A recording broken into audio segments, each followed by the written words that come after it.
और इस वक्त की बड़ी खबर आपको बता दें, सीएम केजरीवाल का बड़ा स्टेटमेंट, 2 दिन बाद सीएम पद से इस्तीफा दे रहा हूं। तो अरविंद केजरीवाल दिल्ली के मुख्यमंत्री की तरफ से यह बड़ा स्टेटमेंट दिया गया है। अभी थोड़ी देर पहले आप सुन रहे थे, क्योंकि जो आम आदमी पार्टी के कार्यकर्ता हैं उनको वो संबोधित कर रहे थे और इस दौरान बड़ा स्टेटमेंट उन्होंने दिया और ये कह दिया अपने स्टेटमेंट में कि 2 दिन बाद सीएम पद से इस्तीफा दे रहा हूं। अरविंद केजरीवाल दिल्ली के मुख्यमंत्री जेल से बाहर आए जमानत पर 177 दिन बाद, और जैसे ही वो बाहर आए आम आदमी पार्टी के कार्यकर्ता जश्न मनाते नजर आए। जो तमाम दिग्गज हैं आम आदमी पार्टी के, उन्होंने खुशी जाहिर की। और अब देखिए अरविंद केजरीवाल की तरफ से ये बड़ी बात कही गई है, बड़ा स्टेटमेंट उन्होंने दे दिया कि 2 दिन बाद सीएम पद से इस्तीफा दे रहा हूं। इसी पे जाके बैठूंगा।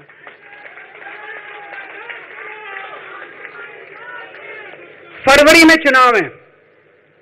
आज इस मंच से मैं मांग करता हूं कि ये चुनाव नवंबर में कराए जाएं, महाराष्ट्र के साथ कराए जाएं, तुरंत कराए जाएं चुनाव। और जब तक आपका फैसला नहीं आएगा तब तक मैं जिम्मेदारी नहीं संभालूंगा। और मैं जब तक चुनाव नहीं होते, मैंने जैसे बताया 2 दिन के बाद मैं अपना इस्तीफा दूंगा। जब तक चुनाव नहीं होते तब तक मेरी जगह आम आदमी पार्टी से कोई और मुख्यमंत्री बनेगा। अगले 2-3 दिन के अंदर विधायक दल की मीटिंग होगी और विधायक दल की मीटिंग में अगले मुख्यमंत्री के नाम का तय किया जाएगा।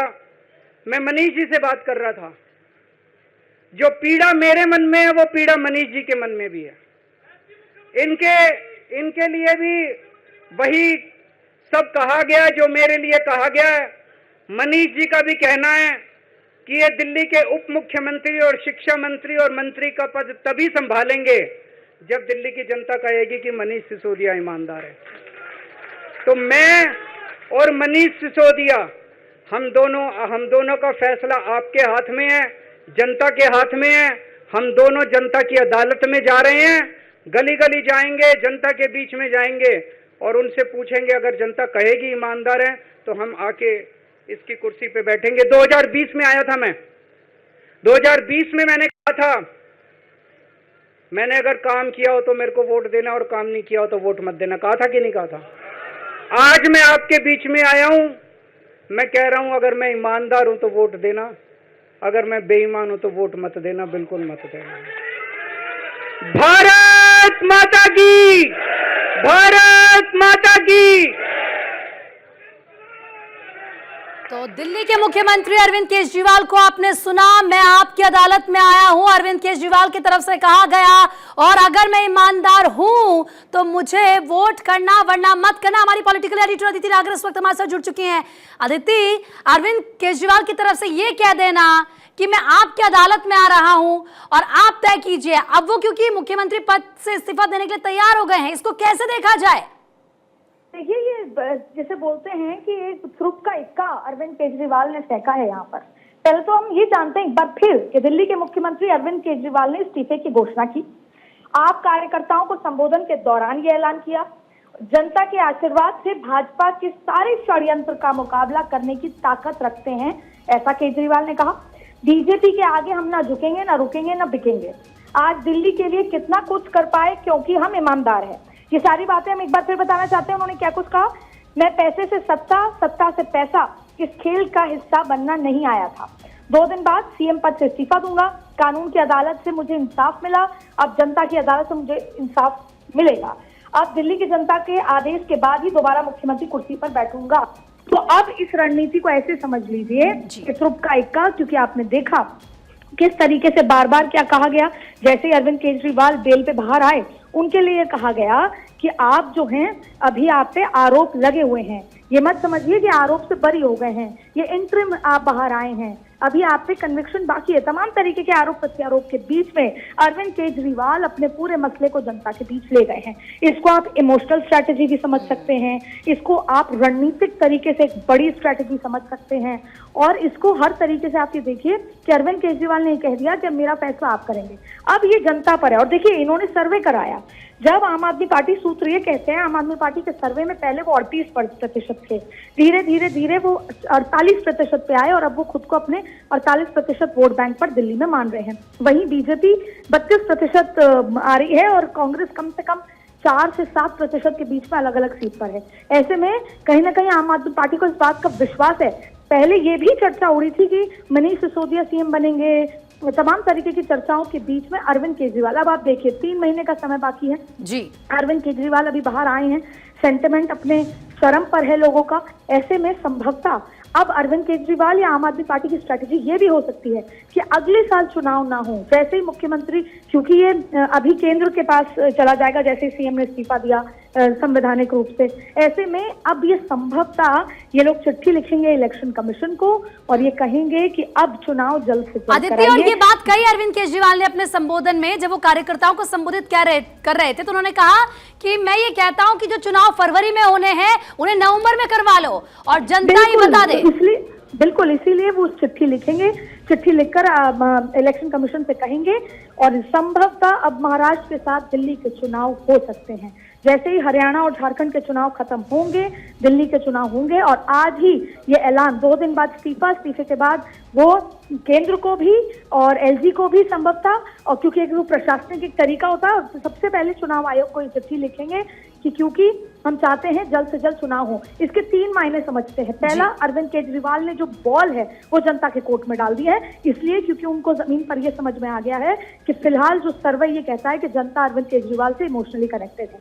दूसरी बात है कि भारतीय जनता पार्टी के स्ट्रैटेजी के ऊपर उन्होंने अपनी स्ट्रैटेजी डाली है, जिससे कि भारतीय जनता पार्टी इस समय उसको 5 महीने का समय नहीं मिले तैयारी का। और तीसरी बड़ी बात है कि अरविंद केजरीवाल अगर चुनाव में बेहतर प्रदर्शन करते हैं तो उनके ऊपर लगाए गए तमाम आरोप जनता ने बरी कर दिया होगा उनको, जनता से। तो ऐसे में ये तो बात की बात है कि क्या कुछ होगा, लेकिन फिलहाल अरविंद केजरीवाल चाहते हैं कि जो ये सेंटिमेंट बना हुआ है वो सेंटिमेंट बरकरार रहे, इसीलिए वो नवंबर में चुनाव चाहते हैं। और अब ये जनता के साथ अपील करने के बाद जनता को भी इस तरीके से उस डायरेक्शन में कर दिया कि नवंबर, यानी कि अब संभवतः दिसंबर नवंबर यानी कि महाराष्ट्र के साथ चुनाव संभव है। अब आप अरविंद केजरीवाल के दौरे, पदयात्रा या आप तमाम तरीके से देखिएगा, यानी कि हरियाणा में उस पुरजोर तरीके से अब आम आदमी पार्टी लड़ती नजर नहीं आ रही। वो अपनी पूरी तैयारी दिल्ली में करेगी। दिल्ली में सर्वे के लिहाज से, स्ट्रैटेजी के लिहाज से अरविंद केजरीवाल ने फिलहाल ये तुरुप का इक्का फेंका है। लेकिन भारतीय जनता पार्टी इस पूरे गेम में बहुत पुरानी है। ये देखना होगा कि अब किस तरह के बयान आते हैं, किस तरह की।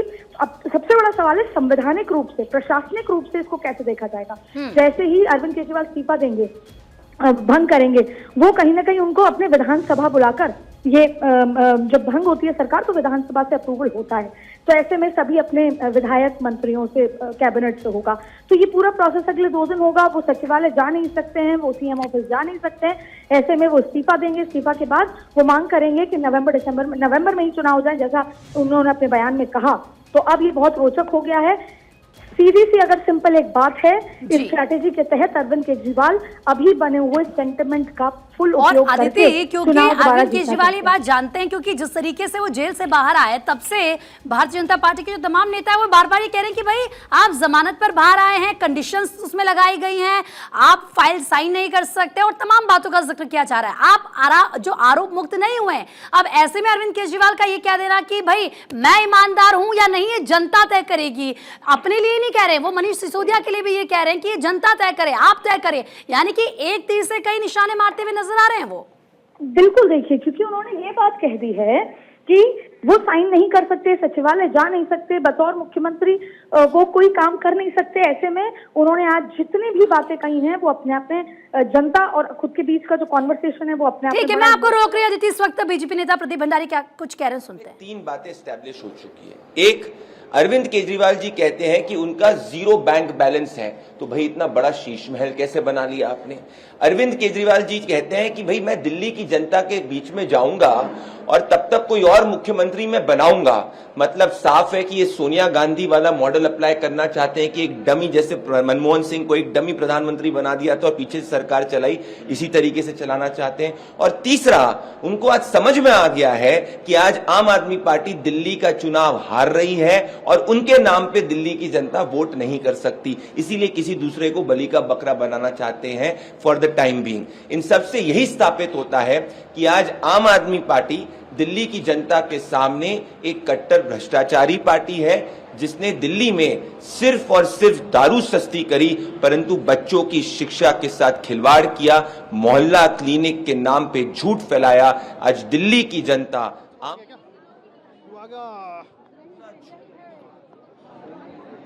तरीके से आपने सुना प्रदीप भंडारी को, बीजेपी नेता, वो अभी भी सीधा सीधा आम आदमी पार्टी सरकार को घेरते हुए, अरविंद केजरीवाल को घेरते हुए नजर आ रहे हैं।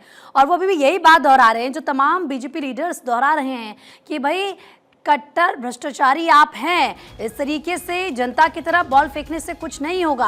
और आपने प्रदीप भंडारी को सुना, क्योंकि अभी अभी अरविंद केजरीवाल ने जब ये कहा कि 2 दिन बाद सीएम पद से मैं इस्तीफा दूंगा, मैं आपकी अदालत में यानी कि जनता की अदालत में जाऊंगा और मैं ये कहता हूं कि जो इलेक्शन, जो चुनाव फेब में होने हैं, फरवरी में होने हैं, उन्हें नवंबर में कराया जाए, जनता को तय कर देने दीजिए कि हम ईमानदार हैं या नहीं हैं। तो कहीं ना कहीं अब जो पूरा स्ट्रैटेजी है अरविंद केजरीवाल की, आम आदमी पार्टी की, उस पर आपने ये प्रदीप भंडारी को सुना। अदिति नागर लगातार हमारी पॉलिटिकल एडिटर हमारे साथ बनी हुई है। अदिति, एक तरफ अरविंद केजरीवाल तमाम बातें कहते हैं, सीधा सीधा इमोशनली कनेक्ट करने की कोशिश करते हैं और उनका ये जो लगता है कि जो इमोशन है वो जनता के इमोशंस को भी समझ रहे हैं, इसीलिए वो ऐसी बातें कहते हैं। लेकिन दूसरी तरफ आप देखिए बीजेपी लगातार हमलावर हो गई है। अभी भी जो प्रदीप भंडारी वो ये कह रहे हैं कि भाई आप कट्टर भ्रष्टाचारी थे और है, और ये जो आप बातें कह रहे हैं इनका कोई मतलब नहीं है। जो लड़ाई है वो बीजेपी वर्सेस आम आदमी पार्टी तो थी ही, लेकिन अब इसमें जनता का इन्वॉल्वमेंट कर दिया। भारतीय जनता पार्टी ये चाहती है कि अब वो अपने बयानों से जनता को ये बात कह सके कि भले ही अरविंद केजरीवाल राजनीतिक रूप से कुछ भी बात करें बयानबाजी में, लेकिन सही मायने में शराब घोटाले वाले मामले में उनको कहीं ना कहीं उनका नाम आया, चार्जशीट फाइल हुई और इसके बाद उनका इन्वॉल्वमेंट था, इसकी वजह से उन्होंने शराब नीति कैंसिल भी करी। तो ऐसे में अब जनता के मानसिक, ठीक है आदित्य, मैं आपके पास आऊंगी, आपको रोक रही